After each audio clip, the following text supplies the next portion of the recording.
Welcome students, তোমাদের উচ্চ মাধ্যমিক পরীক্ষা শুরু হয়ে গেছে এবং তোমাদের কতগুলো পরীক্ষা কমপ্লিটও হয়ে গেছে। কিন্তু এই পরীক্ষা চলাকালীনই শুরু হয়েছে একটা বড় গুজব। যে গুজবটা আমি বুঝতে পেরেছি যে আমাকে অনেকে কমেন্ট করেছে, স্যার এইটার মানে কি। গুজবটা হচ্ছে এটাই যে সেমিস্টার 4-এ যদি কোনো বিষয়ে সাপ্লি আসে, একটা বা একের বেশি বিষয়ে যদি সাপ্লি আসে, তাহলে সেমিস্টার 3-এর রেজাল্ট ক্যান্সেল হয়ে যাবে। আবার সেমিস্টার 3-এর সবকটা সাবজেক্ট এক্সাম দিতে হবে, তারপর সেমিস্টার 4 এক্সাম দেবে। এই ধারণাটা কতটা ঠিক কতটা ভুল আমি কাউন্সিলের এই গাইডলাইন দিয়ে পরিষ্কার আলোচনা করে দিচ্ছি।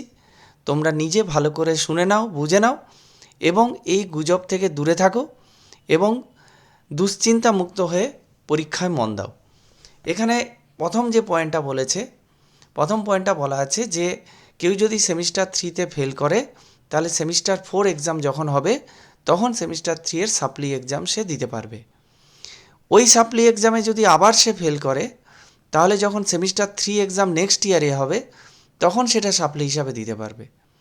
এরপর বলা আছে সেই সাপ্লিতেও যদি সে পাস না করতে পারে, তাহলে সেমিস্টার 4 এক্সাম যখন চলবে নেক্সট ইয়ারে তখন সেখানে সে সেমিস্টার 3-এর সাপ্লি দিতে পারে।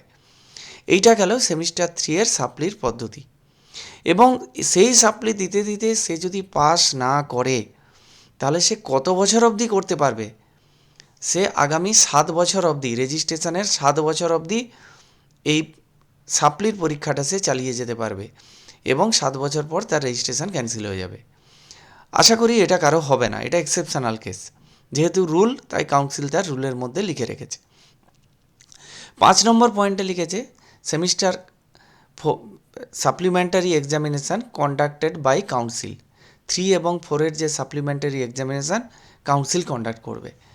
এরপর আসছে আসল পয়েন্ট 6, যেখানে সেমিস্টার 4-এ যদি কেউ কোনো একটা সাবজেক্ট বা একের বেশি সাবজেক্টে সাপ্লিমেন্টারি পায়, তাহলে সেই ব্যাকলগ পেপার মানে সেই সাপ্লিমেন্টারি সাবজেক্টগুলোর জন্য নেক্সট ইয়ার সেমিস্টার 4-এ তাকে পরীক্ষা দিতে হবে। এটা এখনও অবধি এই রুল আছে। কিন্তু মাঝখানে একটা কথা শোনা যাচ্ছিল যে সেমিস্টার 4 এক্সামে সাপ্লি হলে তার 1 বছর নষ্ট হচ্ছে যদি 3 মাস বা 6 মাসের মধ্যে তার সাপ্লি এক্সামটা নেওয়া যায়। কিন্তু সেটা এখনও হয়তো ভাবনা চিন্তার পর্যায়ে আছে, কোনো নোটিফিকেশান নেই। আর এবার ফাইনাল কথাটাতে বলি, এটাও কিন্তু 7 বছর পর্যন্ত যদি না ক্লিয়ার হয় চলতে থাকবে। এবার ফাইনাল কথাটাতে বলি যে সেমিস্টার 4 যদি একটা সাবজেক্ট বা দুটো সাবজেক্ট বা সবকটা সাবজেক্টেই যদি সাপ্লি আসে বা ফেল হয়, তাহলে কিন্তু তার কখনোই সেমিস্টার 3 ক্যান্সেল হবে না। কারণ কাউন্সিলের কোথাও বলা নেই বা কোনো গাইডলাইন আমি খুঁজে পাইনি, বা সারা ভারতবর্ষে যে ইউনিভার্সিটিগুলো চলছে তাতে যে সেমিস্টার সিস্টেম আছে সেটা এই নয় যে একটা সেমিস্টারে ফেল করলে তার পেছনের সেমিস্টার ক্যান্সেল হবে। অর্থাৎ সেমিস্টার 4-এ কেউ যদি ফেল করে তাহলে সেমিস্টার 3 ক্যান্সেল হবে। এইটা কোথাও নিয়ম বলা নেই। যেহেতু এটা ফাইনাল এক্সাম, এটা স্কুলের হাতে নয়, স্কুল এক্সাম নয়, তাহলে সেমিস্টার 3 কখনোই ওর ক্যান্সেল হবে না।